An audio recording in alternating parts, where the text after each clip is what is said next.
உங்கள் கேலக்ஸி கிருஷ்ணன். இன்னைக்கு நம்ம ஏற்றுமதி பொறுத்தளவில் என்ன வீடியோ நம்ம பார்க்க போகிறோம் அப்படின்னா, அதாவது ஒரு வீணாகக்கூடிய ஒரு வீண் நினைக்கக்கூடிய ஒரு பொருள் பல லட்சங்களுக்கு பல நாடுகளுக்கு பல விதமான பர்பஸுக்கு எக்ஸ்போர்ட் ஆகுது. நம்ம அதை வீணுன்னு நினச்சிக்கிட்டு இருக்கோம், குப்பையை நினச்சிக்கிட்டு இருக்கோம். ஸோ அதை பல லட்சங்களுக்கு நம்ம எக்ஸ்போர்ட் பண்ணலாம். அப்படி என்ன சார் ஒரு பொருள் அப்படின்னு பார்த்தீங்கன்னா, ரைஸ் கஸ்க். இந்த ரைஸ் கஸ்க் எக்ஸ்போர்ட்டை பற்றி நெல் உமின்னு சொல்லுவாங்க. நெல் உமியை ஏற்றுமதி பண்ணுறது எப்படி, அது சம்மந்தமான முழு விவரங்களும் இந்த வீடியோவில் பார்க்க போகிறோம். அது என்னென்ன ஸ்டெப்ஸ் பார்க்க போகிறோம் அப்படின்னா, இந்த நெல் உமி எந்தெந்த நாடுகளுக்கு எக்ஸ்போர்ட் பண்ணலாம், என்ன பர்பஸுக்கு அனுப்புகிறாங்க, நம்ம இந்த நெல் உமியை எக்ஸ்போர்ட் பண்ணணும் அப்படின்னா நம்ம என்னென்ன லைசன்ஸ் ப்ராசஸ் பண்ணணும், நம்மளை எப்படி தயார்படுத்துறது அப்படின்ற முழு விவரங்கள் இந்த வீடியோவில் பார்க்க போகிறோம். நான் உங்கள் கேலக்ஸி கிருஷ்ணன். உங்களுக்கு இது சம்மந்தமான ட்ரைனிங்கு, லைசன்ஸ் ப்ராசஸ், கன்சல்டிங் இது அத்தனையும் எங்களிடம் செய்து கொள்ளலாம், ஆலோசனையும் பெற்றுக்கொள்ளலாம். ஓகே, இந்த ரைஸ் கஸ்க் எக்ஸ்போர்ட்டை பொறுத்தளவில் இந்தியாவிலிருந்து பல மாநிலங்களிலிருந்து உற்பத்தி நடக்குது. அதாவது நெல் உற்பத்தி அதிகமாக நடக்கக்கூடிய மாநிலங்களில் இதனுடைய ஏற்றுமதி இருக்குது. விவரம் தெரிஞ்சவங்க பண்ணுறாங்க. பல பேர் அதை நம்ம சும்மா விட்டுட்டு போகிறோம். அதை கழிவு பொருள் நினச்சி எரிக்கிறாங்க, அதை அப்படியே விட்டுட்டு போயிடுறாங்க. பெரும்பாலும் நம்ம தமிழ்நாட்டில் இதை பற்றின முழுமையான ஒரு விழிப்புணர்வு இருக்குதா அப்படின்ட்டு தெரியல. ஸோ இதை நீங்கள் தெரிஞ்சுக்கோங்க, இந்த வாய்ப்பை பயன்படுத்திக்கலாம். ஸோ ரைஸ் கஸ்க் அப்படிங்கிறது நெல்லிலிருந்து அரிசியை பிரித்தெடுக்கும் போது கிடைக்கக்கூடிய ஒரு கழிவுப் பொருள். அதாவது நெல்லிருந்து அரிசி பிரித்தெடுக்கும் போது அரிசிக்கு மேலே இருக்கக்கூடிய ஒரு லேசான லேயர் அரிசி தவிடு, ரைஸ் பிரான். அதற்கு மேலே இருக்கக்கூடிய ஒரு கடினமான ஒரு டஃப்பான லேயர் நெல் உமி, ரைஸ் கஸ்க். ஸோ இதைத்தான் நம்ம பார்க்க போகிறோம். ஸோ ரைஸ் கஸ்க் எக்ஸ்போர்ட்டை பற்றி இதில் பார்க்கலாம். ரைஸ் பிரானும் பல நாடுகளுக்கு எக்ஸ்போர்ட் ஆகுது. ஸோ அரிசி தவிடு எக்ஸ்போர்ட்டை பற்றி அடுத்த வீடியோவில் பார்க்கலாம். ஸோ இந்த ரைஸ் கஸ்கை பொறுத்தளவில் நெல் உற்பத்தி அதிகமாக என்னென்ன மாநிலங்களில் தமிழ்நாடை பொறுத்தளவில் பண்ணுறாங்க அப்படின்னு பார்த்தீங்கன்னா, நம்ம இந்தியாவை பொறுத்தளவில் பல மாநிலங்களில் தமிழ்நாடு, ஆந்திர பிரதேஷ், மத்திய பிரதேஷ், வெஸ்ட் பெங்கால், உத்தரப்பிரதேஷ், சத்தீஸ்கர், தெலுங்கானா, ஒரிசா இந்த மாநிலங்களில் அதிகமாக உற்பத்தி நடக்குது. இங்கே தான் அரிசியும் அதிகமாக எக்ஸ்போர்ட் ஆகுது, பல நாடுகளுக்கு எக்ஸ்போர்ட் ஆகுது. ஸோ நெல் உமியும் பல நாடுகளுக்கு விவரம் தெரிஞ்சவங்க கரெக்டாக பண்ணிக்கிட்டு இருக்காங்க. நம்ம தமிழ்நாடை பொறுத்தளவில் எந்தெந்த மாவட்டங்களில் நெல் உற்பத்தி இருக்குது, நெல் அதிகமாக உற்பத்தி செய்கிறாங்க அப்படின்னு பார்த்தீங்கன்னா, தஞ்சாவூர், திருச்சி, திருவாரூர், திருவள்ளூர், விழுப்புரம், நாகப்பட்டினம், வேலூர், திருநெல்வேலி, தென்காசி மாவட்டங்கள். இந்த மாவட்டங்களில் டோட்டலாக நம்ம தமிழ்நாட்டில் பல மாவட்டங்களையும் இதில் உற்பத்தி இருக்குது, நெல் உற்பத்தி. ஆனால் இதற்கான விவரங்கள் முழுமையாக தெரியுதான்னு பார்த்தா அவங்க அரிசியை பிரித்தெடுத்து அரிசி விற்கிறதுல தான் குறியாக இருப்பாங்க. அதுலேருந்து கழிவு பொருள் கிடைக்கிறது, ரைஸ் ப்ரௌனும் கிடைக்குது, ரைஸ் கஸ்க்கும் கிடைக்குது. ஸோ இதை பற்றி யாரும் கண்டுக்கிறது, அரிசி தவிடு கூட பல பர்பஸுக்கு பயன்படுத்துகிறாங்க. ரைஸ் கஸ்க்கை பற்றி யாரும் கண்டுக்கிறது இல்லை. ஆனால் இதில் மிகப்பெரிய ஒரு பெரிய அளவுக்கு சம்பாதிக்கக்கூடிய வாய்ப்பு இந்த ரைஸ் கஸ்கில் இருக்குது. அதை நீங்கள் தெரிஞ்சுக்கணும்.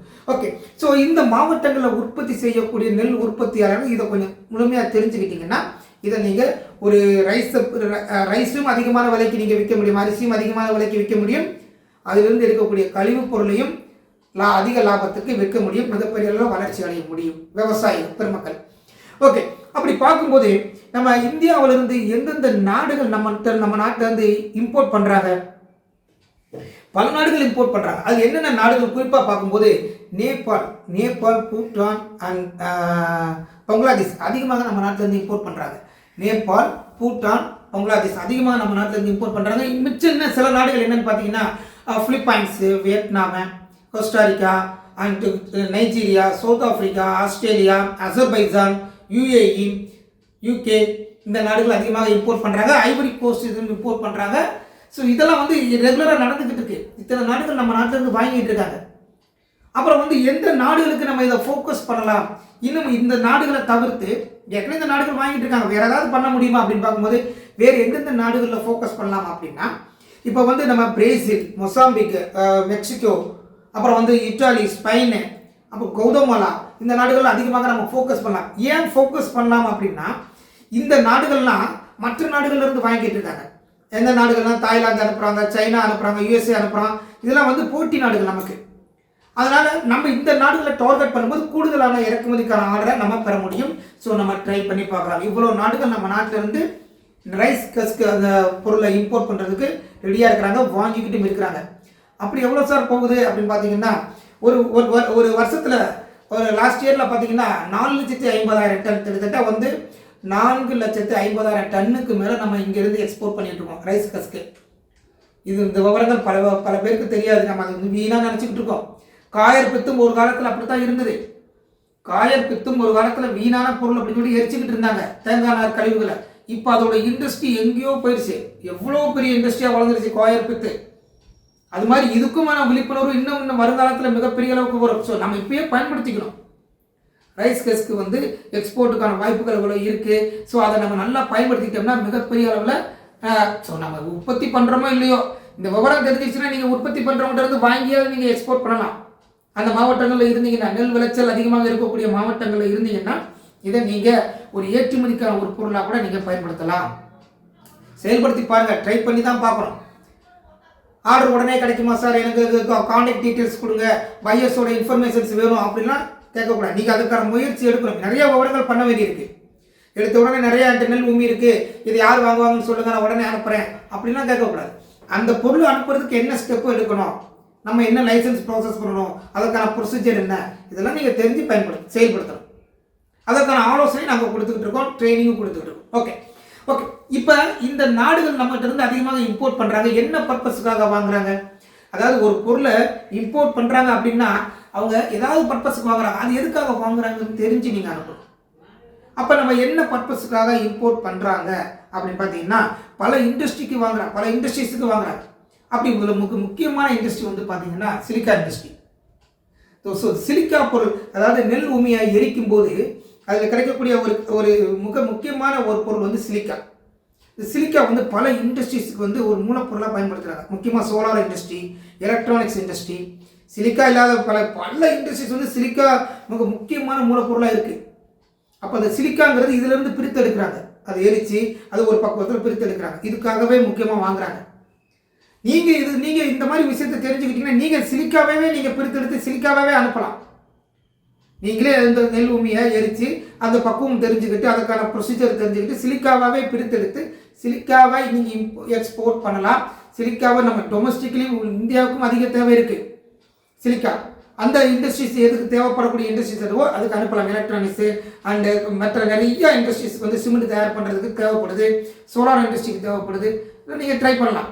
இதெல்லாம் வாய்ப்புகள் வந்து நம்ம வாய்ப்புகளை நம்ம கண்டுபிடிக்கணும். எதுக்காக வாங்குறாங்கன்னு தெரியாது, கேட்டாங்க சார் அனுப்புனேன் அப்படிங்கிறத விட கொஞ்சம் விஷயங்கள் தெரிஞ்சுக்கிட்டீங்கன்னா நீங்கள் அதுக்கு அடுத்த ஸ்டெப்புக்கு முன்னாடி போகலாம். ஏன்னா நம்மக்கிட்ட தான் பொருள் இருக்குது.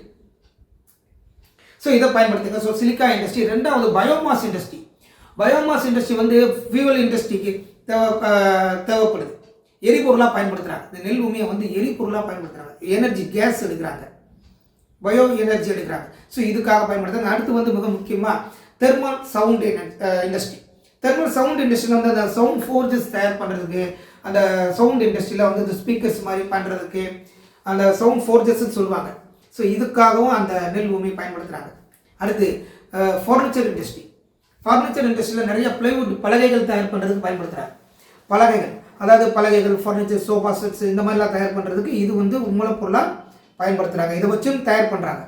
பிளைவுட் இண்டஸ்ட்ரீஸில் இதை பயன்படுத்துகிறாங்க. அடுத்து மிக முக்கியமாக நீங்கள் தெரிஞ்சுக்கணும், எக்கோ ஃப்ரெண்ட்லி ப்ராடக்ட் தயார் பண்ணுறதுக்கு பயன்படுத்துகிறாங்க. எக்கோ ஃப்ரெண்ட்லி ப்ராடக்ட் வந்து நிறையா கரும்பு சக்கையிலேருந்து நிறையா பண்ணுறாங்க, பாக்கு மட்டையிலேருந்து நிறையா பண்ணுறாங்க. இப்படி நிறையா பண்ணும்போது இப்போ நெல் பூமியிலிருந்தும் எக்கோ ஃப்ரெண்ட்லி ப்ராடக்ட் தயார் பண்ண ஆரம்பிச்சிட்டாங்க. நீங்களே தயார் பண்ணி எக்கோ ஃப்ரெண்ட்லி ப்ராடக்டாகவே பேஸ்ட் ஆன் ரைஸ் கஸ்க்குன்னு போட்டு கூட நீங்கள் அந்த பொருளை தயார் பண்ணி கூட நீங்கள் வேல்யூ ஆர்டர் பண்ணி கூட நீங்கள் அனுப்பலாம். ஸோ ட்ரை பண்ணி பாருங்கள். அடுத்து மிக முக்கியமாக பேக்கேஜிங் இண்டஸ்ட்ரி. ஸோ இந்த பேக்கேஜிங் இண்டஸ்ட்ரியில் இந்த ரைஸ் கஸ்க்கு வந்து முக்கிய பொருளாக பயன்படுத்துகிறாங்க பேக்கேஜிங் இண்டஸ்ட்ரி. ஸோ அடுத்து வந்து அக்ரிகல்ச்சர் இண்டஸ்ட்ரியை பொறுத்தளவில் இந்த அனிமல் பெட்டிங் சொல்லுவாங்க, அந்த மஷ்ரூம் பெட்டிங் சொல்லுவாங்க. ஸோ அந்த படுக்கை தயார் பண்ணுறதுக்கு இதை பயன்படுத்துகிறாங்க. ஸோ அக்ரிகல்ச்சர் ஃபெர்டிலைசராகவும் சில இடங்களில் பயன்படுத்துகிறாங்க. ஸோ அக்ரிகல்ச்சர் இண்டஸ்ட்ரியில் பயன்படுத்துகிறாங்க. ஸோ இந்த மாதிரி பல இண்டஸ்ட்ரீஸுக்கு வந்து பயன்படுத்துகிறாங்க. மிக முக்கியமாக அடுத்து கன்ஸ்ட்ரக்ஷன் இண்டஸ்ட்ரி. பில்டிங் மெட்டீரியல்ஸ் தயார் பண்ணுறதுக்கு பயன்படுத்துகிறாங்க. பிரிக்ஸ் தயார் பண்ணுறதுக்கு பயன்படுது. பிரிக்ஸ் தயார் பண்ணுறதுக்கு நெல் பூமியை வந்து பயன்படுத்துகிறாங்க. ஸோ இதெல்லாம் வந்து கன்ஸ்ட்ரக்ஷன் மெட்டீரியல்ஸ் இருக்கிறவங்களுக்கு தெரியும். ஸோ கன்ஸ்ட்ரக்ஷன் ஃபீல்டில் இருக்கிறவங்களுக்கு இதை பற்றி நல்ல நாலேஜ் இருக்குது. ஸோ இதை நீங்கள் ஒரு அடுத்த கட்ட முயற்சியாக ஈடுபடலாம். ஸோ இவ்வளோ இண்டஸ்ட்ரீஸுக்கு வாங்குறாங்க. இதெல்லாம் அதனால் ரைஸ் கஸ்க்கு வந்து அதிக வாய்ப்புகள் பல நாடுகளில் இருக்குது. பல நாடுகளில் நெல்லெல்லாம் விளையாது. ஸோ நம்ம நாட்டில் அந்த வாய்ப்பு இருக்கும்போது அதை நம்ம ஒரு அற்புதமான ஒரு விஷயமாக நம்ம பயன்படுத்தணும். So right. இப்போ நம்ம இந்த பிஸ்னஸ் பண்ணுறதுக்கு என்ன பண்ணணும், என்ன மாதிரி என்ன எடுக்கணும் அப்படின்னா, இந்த பிஸ்னஸ் நீங்கள் எக்ஸ்போர்ட் பண்ணணும்னு பிளான் பண்ணியிருக்கீங்க அப்படின்னா, எடுத்த உடனே நீங்கள் கான்டாக்ட் டீட்டெயில்ஸ் கொடுங்க அப்படின்லாம் கேட்காதீங்க. நீங்களே முயற்சி எடுக்கணும். அதற்கான வழிமுறைகள் தான் நான் சொல்லித்தரேன். அதை நீங்கள் கற்றுக்கணும். ஸோ கற்றுக்கிறதுக்கு நீங்கள் முதல் ரெடியாக இருக்கணும். ஸோ அப்படி பார்க்கும்போது இந்த பிஸ்னஸை பொறுத்தளவில் உங்களுக்கு ஜிஎஸ்டி இருக்கணும், இம்போர்ட் எக்ஸ்போர்ட் லைசன்ஸ் இருக்கணும். அப்புறம் பர்டிகுலராக உங்கள் ப்ராடக்டை எந்த கண்ட்ரிக்கு அனுப்ப போகிறீங்களோ அந்த கண்ட்ரிக்கான ரெக்குவயர்மெண்ட்ஸ் என்னங்கிறது தெரிஞ்சுக்கிட்டு அதுக்கான சர்டிஃபிகேட்ஸ், ஃபியூமிகேஷன், பைட்டோசானிட்டரி அண்டு வேறு ஏதாவது இன்ஸ்பெக்ஷன் சர்டிஃபிகேட் தேவைப்படலாம், மாய்ச்சர் சர்டிஃபிகேட் தேவைப்படலாம், குவாலிட்டி சர்டிஃபிகேட் தேவைப்படலாம். இதெல்லாம் வந்து பேஸ்டான அந்த பொருள் என்ன யூசேஜுக்கு வாங்குறாங்கிறத பொறுத்து ஒவ்வொரு சர்டிஃபிகேட்டும் மாறுபடும். அந்த நாடுகளை பொறுத்து மாறும். ஆனால் பேசிக்காக நீங்கள் உங்கள் ஜிஎஸ்டி, இம்போர்ட் எக்ஸ்போர்ட் லைசன்ஸு கட்டாயமாக இருக்கணும். நீங்கள் அனுப்புறதுக்கு மற்றபடி கஸ்டம்ஸில் பண்ணுறது, போர்ட்டில் பண்ணுறது, இதெல்லாம் நீங்கள் உங்களை தயார்படுத்தி வச்சுக்கணும். நீங்கள் இந்த லைசன்ஸ் ப்ராசஸை தயார்படுத்தி வச்சுக்கணும். மற்றபடி அந்த ப்ரொசீஜர் என்னங்கிறதையும் நீங்கள் தெரிஞ்சு வச்சுக்கிட்டீங்கன்னா இந்த ரைஸ் கிஸ்கை மிகப்பெரிய அளவில் நீங்கள் எக்ஸ்போர்ட் பண்ணலாம். உங்கள்கிட்ட இருந்தாலும் சரி, உங்கள் மாவட்டத்தில் உற்பத்தி செய்யக்கூடிய ஆள்கிட்ட வாங்கி கூட நீங்கள் எக்ஸ்போர்ட் பண்ணலாம். ஸோ ரைஸ் கிஸ்க்கு மிகப்பெரிய வாய்ப்பு இருக்குது. உலக நாடுகளில் இருக்குது. இனியும் தேவைகள் இருந்துக்கிட்டே இருக்கும். நீங்கள் அதை பயன்படுத்திக்கிட்டு இப்போயே நீங்கள் அதுக்கான முயற்சியில் ஈடுபட்டீங்கன்னா மிகப்பெரிய அளவில் உங்களுடைய இந்த ஒரு கழிவாக இருக்கக்கூடிய பொருளை வந்து காசாக்கக்கூடிய வாய்ப்பை நீங்கள் உருவாக்கிக்கலாம். மிகப்பெரிய ஒரு எதிர்காலம் இந்த பொருளுக்கு இருக்குது. ட்ரை பண்ணுங்கள். அடுத்த ஒரு முக்கியமான ஒரு வீடியோவில் பார்க்கலாம். நன்றி, வணக்கம்.